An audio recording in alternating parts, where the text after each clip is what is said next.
Hola señores, Epicuro nació en Samos a finales del año 342 o principio del 341. Su padre Neocles y Querestata se habían establecido en la isla como colono 10 años antes, probablemente empujados por alguna necesidad económica. Cuando Epicuro llegó a la edad del servicio militar, fue a Atenas hacía poco de la muerte de Alejandro.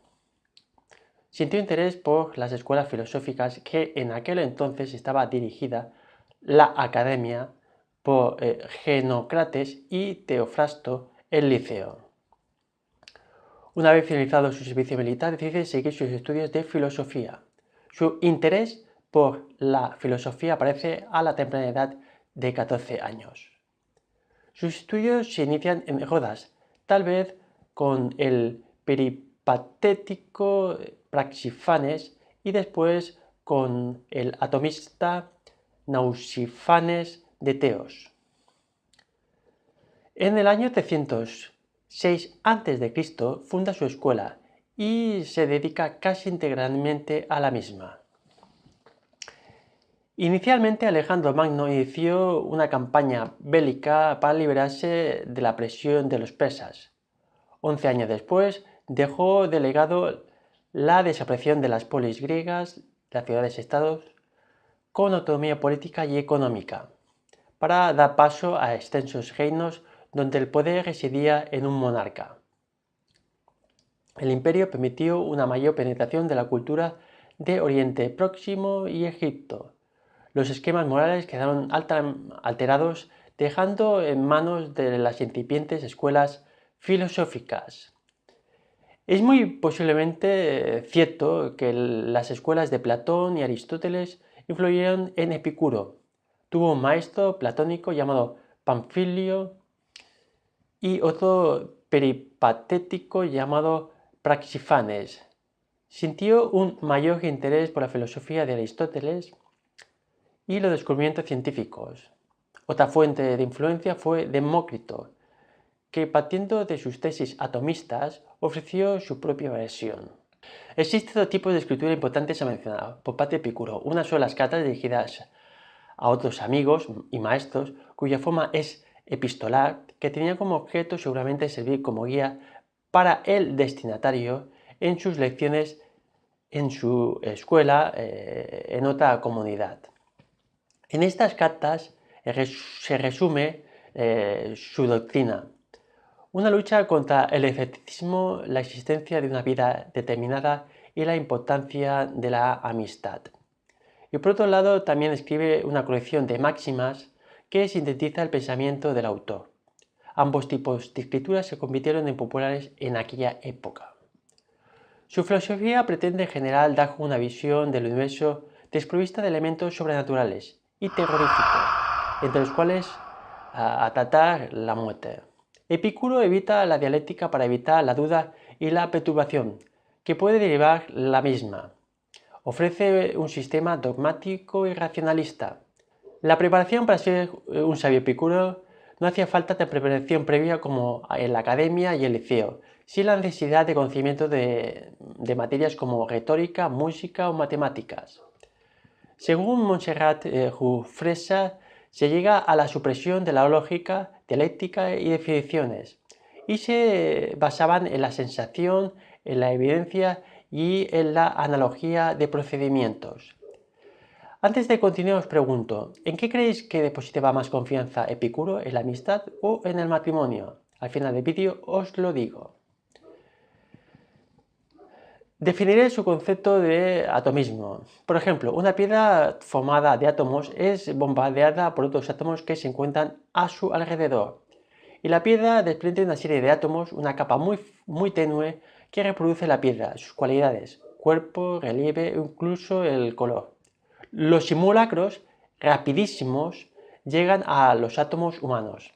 La memoria sería una reproducción del objeto, reproducir el movimiento de los átomos, en el caso del ejemplo de la piedra. La repetida visión del objeto deja tras de sí una imagen no individualizada sino genérica, común de la especie. El concepto universal nos sirve para corroborar la veracidad de los sentidos. Los criterios de verdad hace una función semejante a las ideas platónicas o las universales de Aristóteles. Cada pueblo, en función de sus experiencias, da nombre a los objetos de su alrededor. Por ejemplo, el término piedra, que en inglés sería stone. El espíritu es diferente al cuerpo y se encarga de la interpretación de los datos sensibles. El juicio vendrá después para corroborar, comprobar si es cierto o mentira esos datos. El alma también es una sustancia corpórea de finísimas partículas y extendida en el cuerpo entero, que al final se descompone en átomos. El alma está sujeta al cuerpo y cuando desaparece el cuerpo desaparece el alma. Que el alma sea distinta al cuerpo permite mitigar los dolores evocando otros momentos más felices. Existen dos realidades per se. Los átomos, que es la unidad más pequeña y son indestructibles, y el vacío permite el movimiento y la creación de sustancias.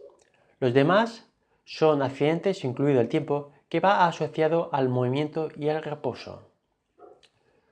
Los epicúreos fueron los primeros en utilizar el concepto universal como definición básica, que después se apropiaron los estoicos. El universo es infinito igual que los objetos, ya que si el universo fuera infinito y los objetos finitos, no podían encontrarse los cuerpos para formar otro cuerpo. Y si el espacio fuera finito y los cuerpos infinitos, estos no tendrían dónde colocarse.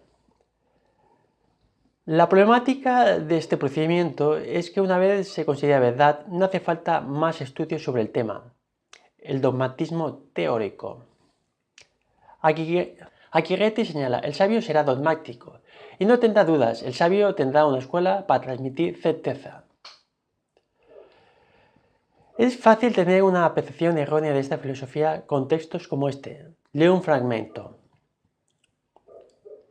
Hay que honrar la belleza, las virtudes y todo lo que es semejante, si proporciona placer, si no lo proporciona, que se vaya en buena hora. Epicuro busca una solución para asegurar que el hombre sea feliz. Ve a su alrededor gente ansiosa, esclava de afán de poder, temerosa de los dioses. Epicuro sostiene que hay varios motivos para esos miedos: el temor a los dioses, la muerte, el dolor y las ideas falsas sobre lo que constituye el bien. ¿Qué es el bien? ¿Es lujuria? Pues ahora lo sabremos. Según Epicuro, el bien es buscar el placer y huir del dolor. Los dioses viven felices sin ocuparse de los mortales. Él distingue dos placeres, el del cuerpo y el de la mente. El bien sería sin penas de cuerpo, o sea, hambre, sed o frío, por ejemplo, y una posición correcta hacia sus deseos, experiencias y temores. Existen otros placeres secundarios, que son escogidos, que son complementarios de los primeros, como comer abundantemente, y un tercer placer, que no son naturales ni necesarios.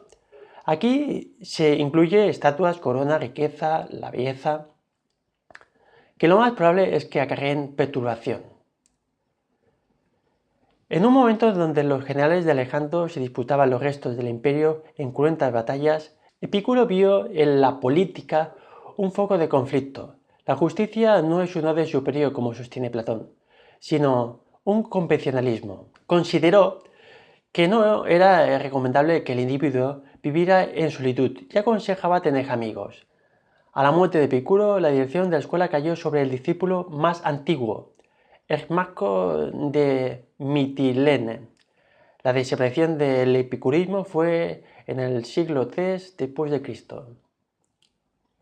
Hay varios puntos que me gustaría matizar sobre la versión de Montserrat. El primero, la ausencia de lógica. Considero que los textos de Epicuro tienen lógica, aunque no se estudia qué es la lógica.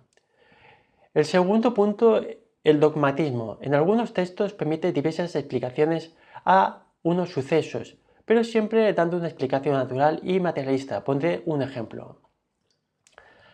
La carta a Pitocles Salud, de autenticidad dudosa, pero que es sin duda de contenido epicúreo. Explicación de los astros y sus movimientos. Dice así: ofrecer, por tanto, una única explicación de estos hechos, mientras que los fenómenos nos sugieren varias, es cosa de locos y constituye una costumbre reprobable de aquellas personas que dan crédito a las estúpidas doctrinas astrológicas, las cuales ofrecen razones infundadas de los fenómenos, desde el momento en que no consiguen liberar nunca a la naturaleza divina de estos menesteres. La filosofía para Platón y Aristóteles fue un saber acerca de las cosas. La cuestión es vivir en saber. Y las escuelas helenísticas buscan el bien. ¿En qué consiste el buen vivir? Sin duda, los individuos tenían muchas preocupaciones que les producían angustia, y estas filosofías daban respuestas a las mismas. Una de ellas era la muerte. Leo un fragmento. Cata a Meneceo, salud. Acostúmbrate a pensar que la muerte para nosotros no es nada, porque todo el bien y todo el mal reside en las sensaciones, y precisamente la muerte consiste en estar privado de sensaciones. Respondiendo a la pregunta hecha al principio del vídeo, ¿en qué deposita más esperanza Epicuro, en la amistad o en el matrimonio? Es en la amistad. Ahora pondré varios fragmentos, no antes sin despedirme. Saludos y adiós.